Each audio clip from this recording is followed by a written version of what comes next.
Greetings, River Lady here, and it is a muggy fall day here on the Concord River in my little corner of the world, and I thought that I would do a Season 3 finale for Hydrangea 911. Okay, let's go check on her.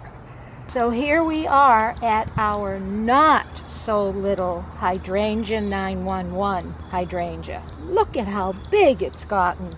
It's hard to believe that this hydrangea 3 years ago was this little pitiful thing.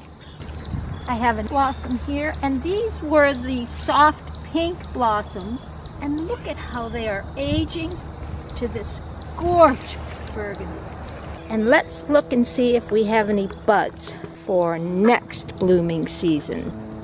And if we peek in between these leaves, we can see buds for next year. See those buds?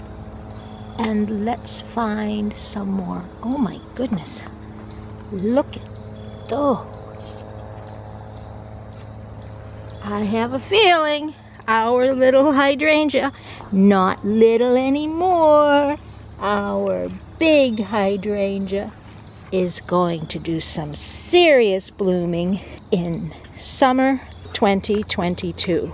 Okay, so what do I do with my hydrangea now? It's the beginning of October. Well, I'm not going to do anything to my hydrangea. It's too late to feed it. I did give it a blast of fresh compost back in August. Not going to do any pruning, so I'm just going to let her be. I'm not even going to clip off those spent blossoms. I'm going to let them stay and let the birds have at them. And that's it. That's all I'm going to do, is just enjoy the fact that, man, she just came back with a vengeance.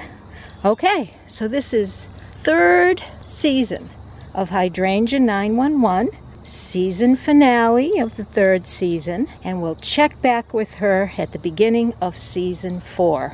And I will say to you, thank you for watching, happy gardening, and have a wonderful autumn. Or if you're down under, have a wonderful spring. Bye.